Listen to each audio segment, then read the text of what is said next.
नमस्कार, जेके अपडेट में आपका स्वागत है। मैं हूं अश्विनी गुप्ता। दोस्तों, इस समय जम्मू कश्मीर में बहुत से मुद्दे जो हैं वो हैं चल रहे हैं, लेकिन किसी का भी समाधान होता हुआ दिखाई नहीं दे रहा है।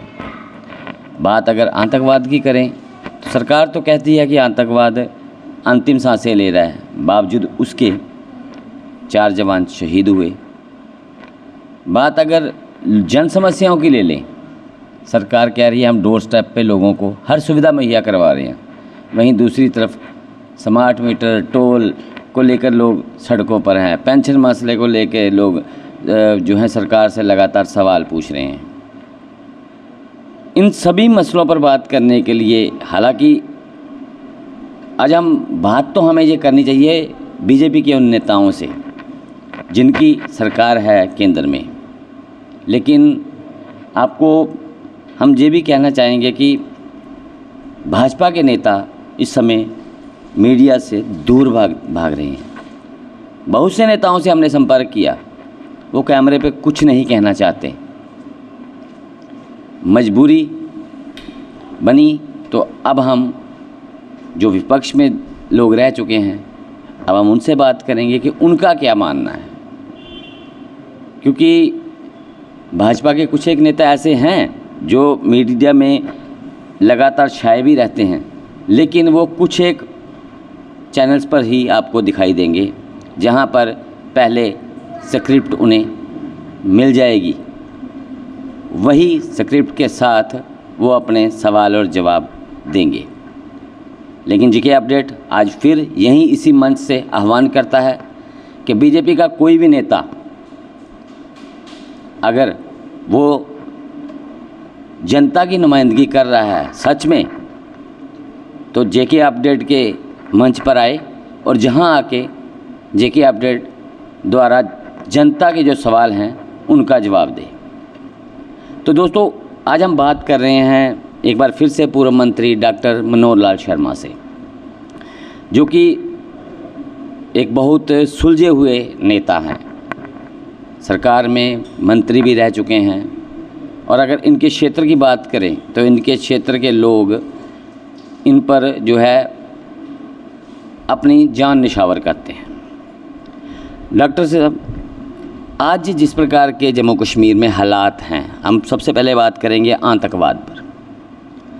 आतंकवाद सरकार लगातार कह रही है, हमारे एलजी साहब भी कह रहे हैं कि आतंकवाद को कोई जगह नहीं है, इनका सफाया कर दिया गया है। बावजूद उसके एक एनकाउंटर चला, 4 जवान शहीद हुए। इस पर आप क्या कहेंगे? मैं धन्यवाद करना चाहूँगा जेके अपडेट का और अश्विनी जी आपका और आपकी टीम का। आपने बहुत ही अहम मुद्दे पे बात की है। मैं सबसे पहले जो रिसेंटली हमारे ऑफिसर और जवान इंडियन आर्मी और जम्मू कश्मीर पुलिस के शहीद हुए हैं, उनको श्रद्धांजलि देना चाहूँगा और उनकी इस कंट्रीब्यूशन को मैं सलूट करना चाहूँगा, जो आज भी जम्मू कश्मीर में, पूरे देश में, देश की सरहदों की रक्षा करते हुए, देश की अमन और शांति के लिए अपने प्राणों को आहुति दे रहे हैं। ये देश का प्रत्येक व्यक्ति उनका ऋणी रहेगा। उनकी इस जो कंट्रीब्यूशन है, जो सेक्रीफाइस है, वो कभी देश कभी भुला नहीं सकता। बड़ी चिंता और गंभीर दुख का विषय है। आज की केंद्र की सरकार हो, चाहे जम्मू कश्मीर के एलजी प्रशासन हो, वो अपनी पीठ थपथपाते थकते ही नहीं। अश्विनी जी ने आपने ठीक पॉइंट आउट किया, और जितने भी कुछ चैनल मैं देखता हूँ सुबह शाम से उनकी स्तुति करते हैं कि जम्मू कश्मीर में आर्टिकल 370 के बाद, जम्मू को झूठी केंद्र शासित प्रदेश बनाने के बाद मिलिटेंसी की कब्र तोड़ दी है। मगर आप आए रोज़ देख रहे हो, एक इंडियन आर्मी का कर्नल का शहीद होना, एक डीएसपी का शहीद होना, रजौरी में 2 दिन पहले इंसिडेंट होता है, 4 कश्मीर में शहीद होते हैं, रजौरी में 2 लोग शहीद होते हैं।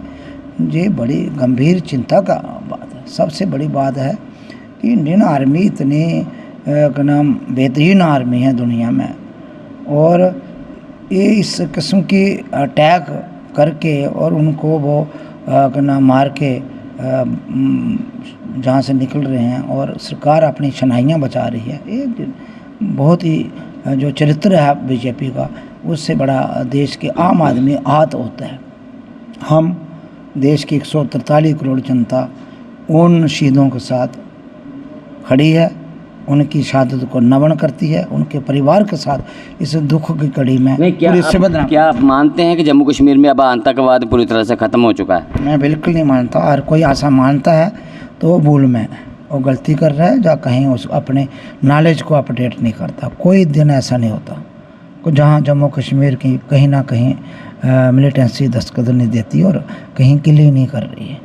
कहीं हमारी नाम बहादुर जवान उनको मिलिटेंटों को मार रहे हैं और कहीं मिलिटेंट अटैक करके हमारे जवान और ऑफिसर्स को ना बेरहमी से कत्ल कर रहे हैं। तो इसलिए आम सिविलियन पे भी अटैक हो रहे हैं। आपने देखा पिछला कितना एम्प्लॉय जो जम्मू का कश्मीर में है, जो डरा हुआ जम्मू में बैठा है।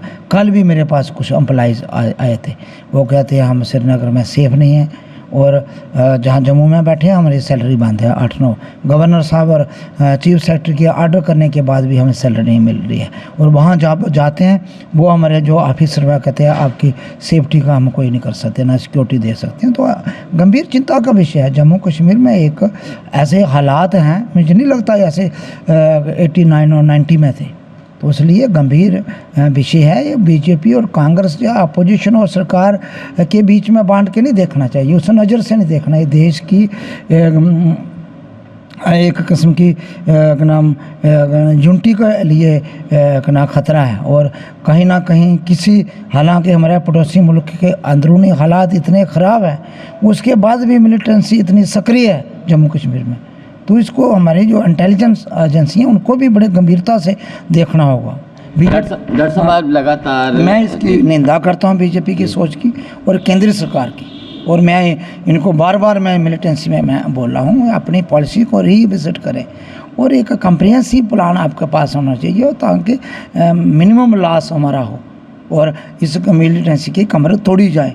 हम किस तरीके से सब लोगों को इकट्ठा लेके और इसके ख़िलाफ़ एक ना जॉइंट तरीके से लड़ें। ये बात किसी पॉलिटिकल पार्टी की नहीं है, देश की भारत माँ भारती की रक्षा की बात है। इसलिए हम सब लोगों को इकट्ठे हो गए हैं। बीजेपी को मुबारक है, वो अपना डेड बॉडी पे भी वोट मांगते हैं और अपना इसका श्रेय लेते हैं। हमें श्रेय से कोई कंसर्न नहीं है, हमें इस भारतीय माँ भारती के सबूत का भी शहीद होता है, हमें चिंता है। और उस परिवार के साथ क्या होता है, वो परिवार इस पीड़ा में कैसे जीवन अपना बसर कर रहा है, ये हमारे लिए बहुत ही एक दुख की बात है। और इसलिए पूरी सरकार को और आज की जो एडमिनिस्ट्रेशन है उसको इसको देख के चलना चाहिए।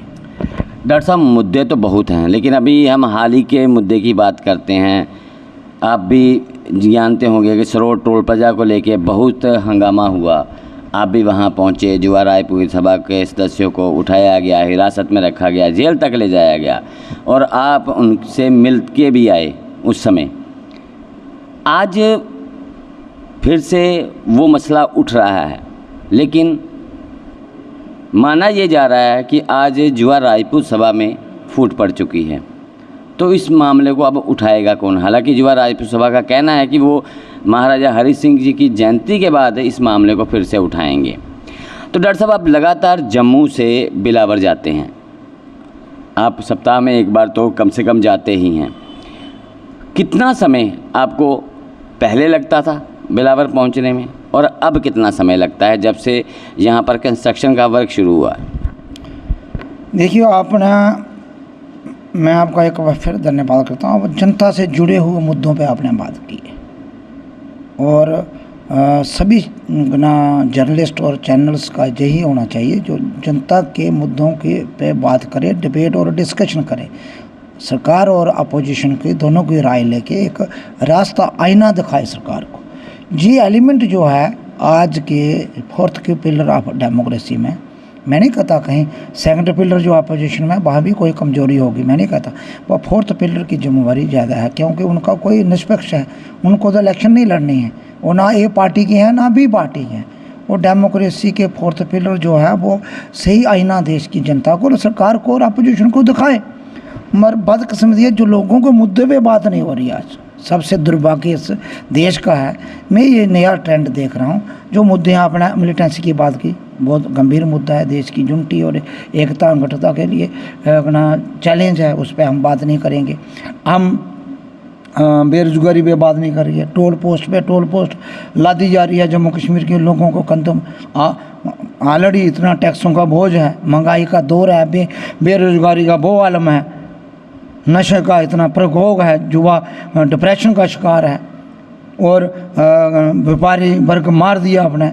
और ऊपर से आप टोल पे लगा के और उसके रेट डे बाय डे उनको बढ़ा रहे हो, तो कहीं ना कहीं जुल्म अत्याचार कर रहे हो लोगों का, अपने खून पसीने की गाड़ी कमाई पर दिन दाड़े आप डाके मार रहे हो।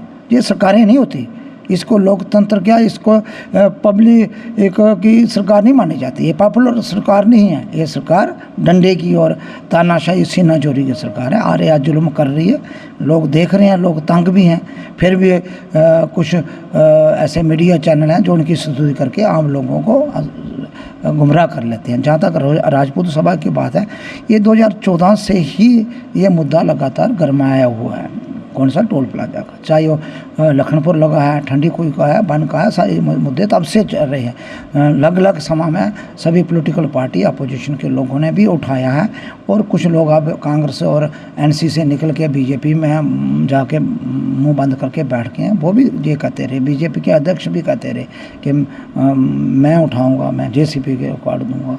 वो मंत्री भी रहे बीजेपी में जिन्होंने कांग्रेस के टाइम में जो इसको तोड़ने का प्रयास किया।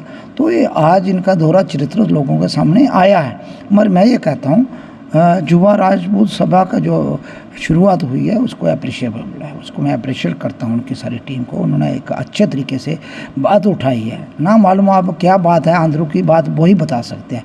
मगर मुझे पूर्ण विश्वास है जे जो संगठन एक आदमी से आने जाने से नहीं होता है, संगठन एक सोच से मिलता है।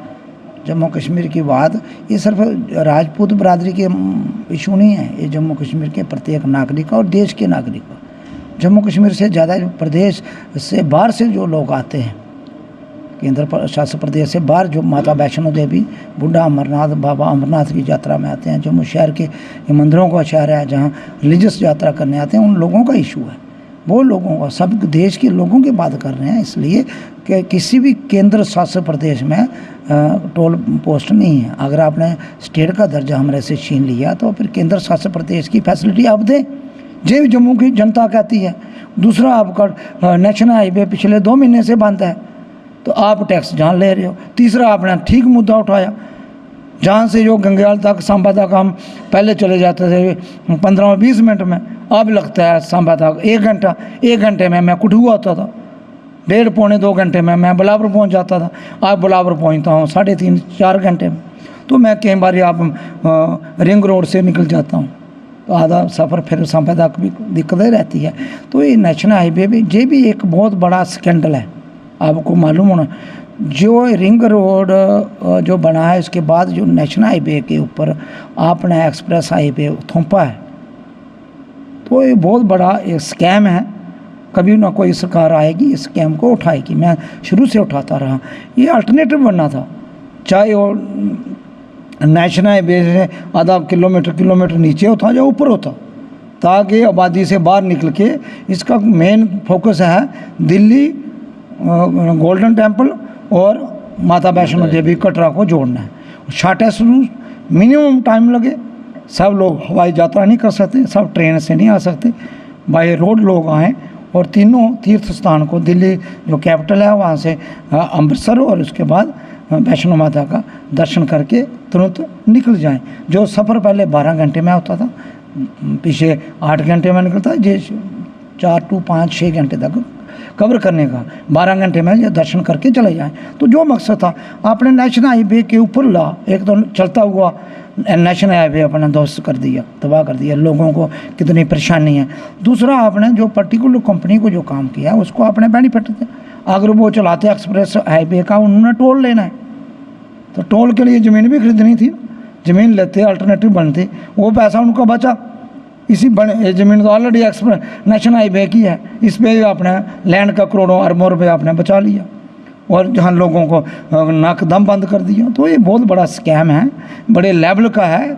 ये मैं नहीं कहता जम्मू कश्मीर की कोई बीजेपी इन्वॉल्व है, दिल्ली लेवल के लोग हैं जो बैठे हुए हैं, वो एक जम्मू कश्मीर के लोगों के आंखों में धूल डाल के और ये चलता हुआ 4 लेन जो नेशनल हाईवे है उसको डिस्टर्ब कर दिया, उसको तबाह बर्बाद कर दिया, लोगों की ज़िंदगी तंग कर दी और अपनी उस कंपनी को बेनिफिट पहुंचाने के लिए इसके ऊपर ओवरलैप करके आप कटरा को ले रहे हो। उससे डिस्टेंस भी बड़ा है और जो उद्देश्य था वो उद्देश्य भी पूरा नहीं होगा। इसलिए ये मैटर ऑफ इन्वेस्टिगेशन है। एक बात लास्ट, आपने जो बातें कुछ कह रहे थे, बहुत से मुद्दे हैं जिन पर बात करती है। मिलिटेंसी की बात आपने की, टोल पोस्ट की आपने बात की, ड्रग्स का इतना जम्मू कश्मीर में प्रभाव है, आप देखिए। आपको माइनिंग का माफिया की बात है, एम्प्लॉयमेंट नहीं हो रही, कितनी बेरोजगारी है।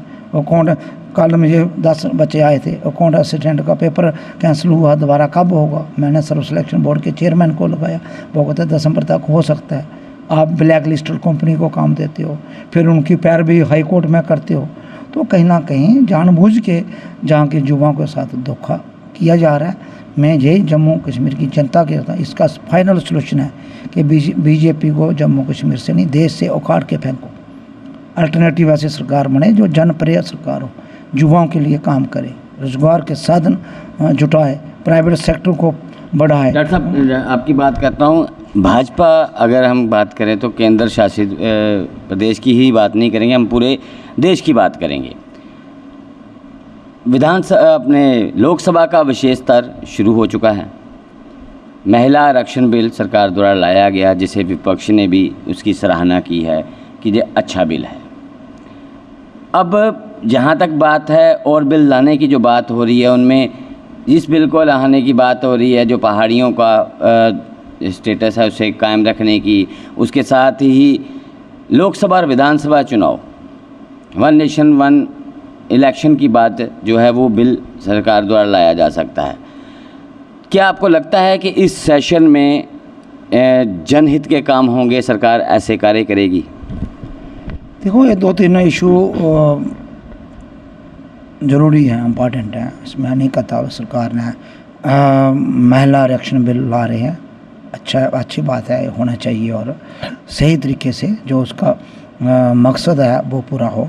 दूसरा, 1 नेशन 1 इलेक्शन, इसमें मेरी राय में ज़रूर कहता हूँ होनी चाहिए, पर इसमें कोई बीच में कुछ कंट्राडिक्शन है, टेक्निकलिटी है। अगर समय है तो आज बात कर लूँगा, नहीं तो किसी दिन फिर करेंगे। मगर महिला आरक्षण बिल और लाती है, मैं देखा कहना बीजेपी भी और कांग्रेस ने भी, पहले 2010 में 11 में भी आया था, राज्यसभा में पास भी हुआ था। तो एक ही टेक्निकलिटी उसमें रही थी जिस वजह से बिल लास्ट में रह गया। उसमें लोकसभा में ये नहीं हुआ भाई, महिला में जो ओबीसी की रिजर्वेशन है वो नहीं थी, इसलिए उन्होंने पेंडिंग रखा। तो 2011 के बाद 4 साल कांग्रेस भी रही है, नहीं कर पाई। और पिछले 10 साल से आदरणीय मोदी जी थे इसके प्रधानमंत्री हैं। 2014 में उन्होंने बड़ा बुलंद आवाज़ से जो बात उठाई थी, हम करेंगे, जल्दी करेंगे, इमीडिएटली करेंगे। तो 10 साल के बाद उनकी नींद खुली है, अच्छी बात है। फिर भी मैं स्वागत करता हूँ और मैं धन्यवाद भी करता हूँ, ये अच्छा स्टेप है, करें। मगर इसमें जो मैंने आज तक ब्रीफिंग अभी तक आया नहीं, इसमें प्री मैच्योर हुई बात, 2-3 मेरे इसमें का नाम वो है। एक तो सुनने में आ रहा है कि जब अगला डिलिमिटेशन होगा उसके बाद ये बिल लागू होगा। तो डिलिमिटेशन होता है 2021 में हमारी सेंसिस हो जाती, तो 22-23 में डिलिमिटेशन होता है पार्लियामेंट्री भी और असेंबली कॉन्स्टिट्यूंसी का। तो आपने तो 2021, 22, 23 भी हो गया, 24 आने वाला है, आपने सेंसिस नहीं कराया, तो एवरी सेंसिस के बाद डिलिमिटेशन होता है। मगर अब आपने पार्लियामेंट में एक का नाम पाबंदी पहले लगाई है 2004 में वाजपेयी जी की सरकार ने, कि अब 2026 तक कोई भी डिलिमिटेशन कमीशन कॉन्स्टिट्यूट नहीं होगा। आपने कहा एक्सेप्शन आपने कोई अमेंडमेंट जम्मू कश्मीर और कुछ स्टेट के लिए आपने की थी पिछले इसी सरकार ने, अपना एनडीए की सरकार ने। मगर मेरी इसमें कहने की बात, आज 26 तक नहीं होगा, तो 26 के बाद सेंसिस होगा 2031 में, ठीक है। तो 31 में यार डिलिमिट एक ना सेंसिस होता है, तो रिपोर्ट आएगी 32 में, तो 32 के बाद आपको डिलिमिटेशन कमीशन कॉन्स्टिट्यूट करोगे तो 6 महीने साल लगेंगे, तो 32-33 के बाद ये होगा, तो 10 साल के बाद होगा। तो 10 साल का एक ख्वाब आप आज दिखा के तो महिलाओं को एक अब ये लड्डू हाथ में थमा के वोट लेना चाहते हो, वही 15 लाख वाली जुमले की बात नहीं हो जाए।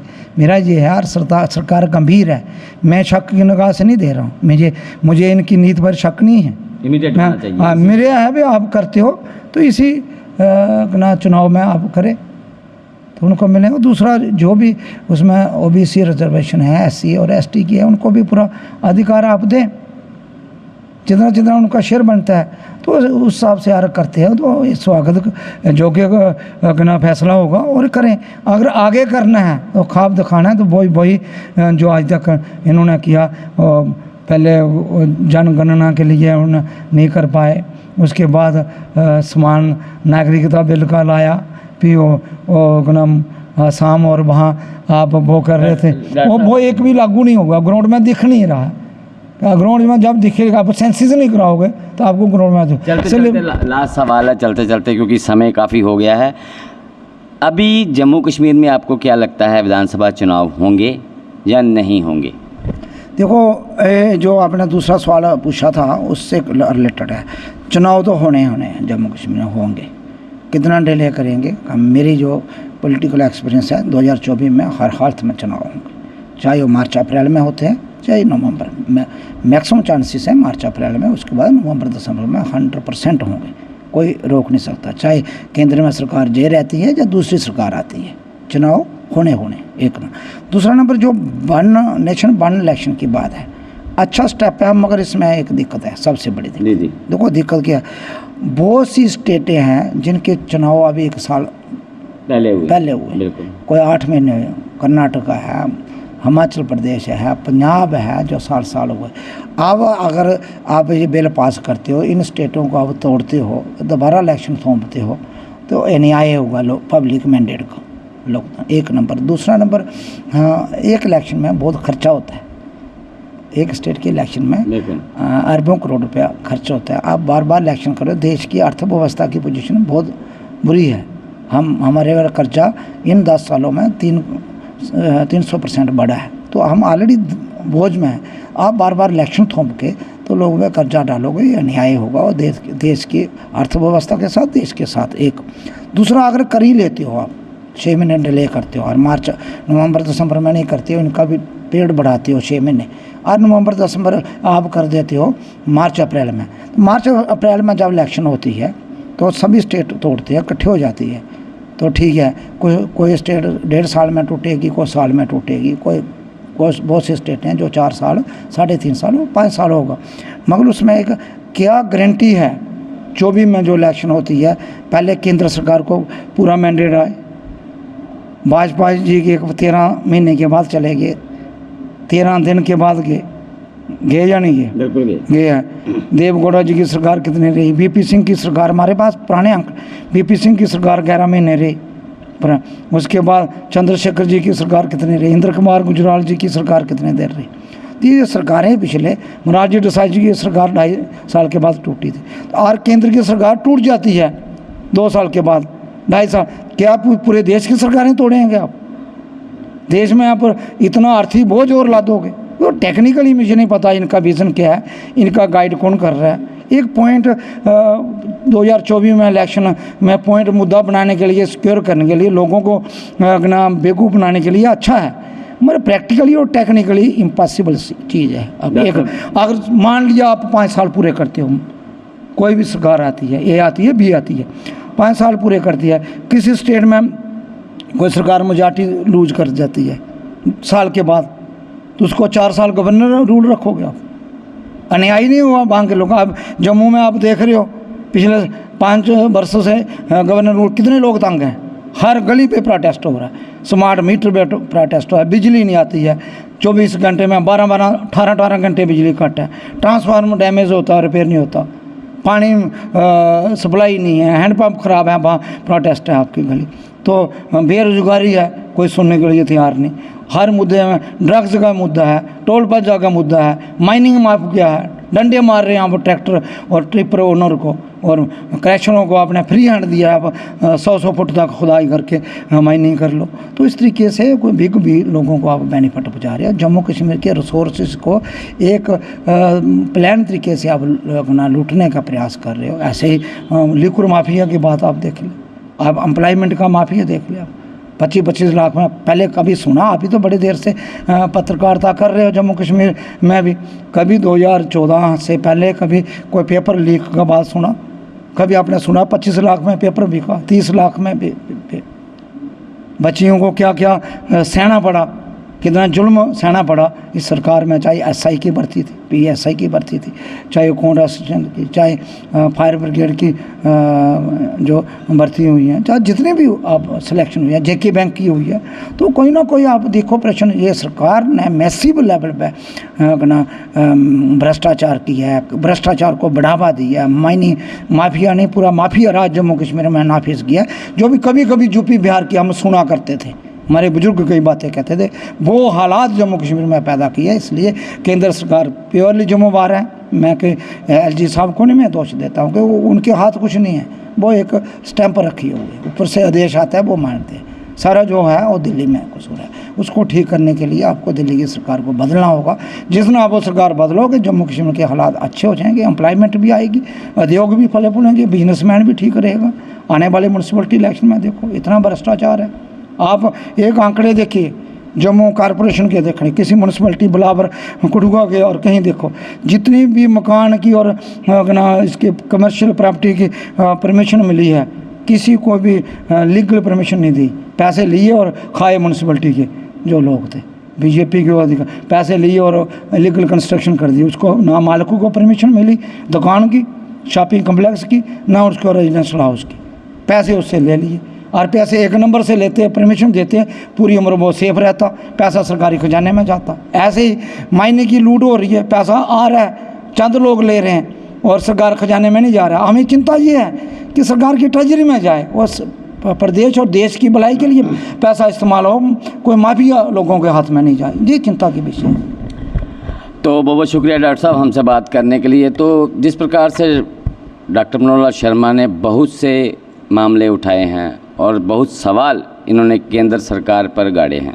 सबसे बड़ा सवाल तो उन्होंने वन नेशन वन इलेक्शन को लेकर उठाया है कि अगर वन नेशन वन इलेक्शन हो भी जाता है तो कहीं अगर केंद्र की सरकार अल्पमत में आ जाती है, टूट जाती है, तो क्या उसके साथ पूरे देश का चुनाव फिर से होगा? अगर किसी राज्य में सरकार अल्पमत में आ जाती है तो क्या पूरे देश में फिर से चुनाव होगा, या फिर उस राज्य में गवर्नर रूल रहेगा? ऐसे बहुत से उन्होंने सवाल उठाए हैं। और अगर बात की जाए जैसे महिला आरक्षण बिल लाया गया, उसको लेकर भी उन्होंने संदेह जताया है। उन्होंने कहा है कि हमें सरकार की मंशा पर जो है कोई संदेह नहीं है, लेकिन जिस प्रकार से जो बातें पूर्व में हो चुकी हैं उन्हें देखते हुए लगता है कि ये जो बिल है वो कहीं 2034 में आके ही लागू ना हो।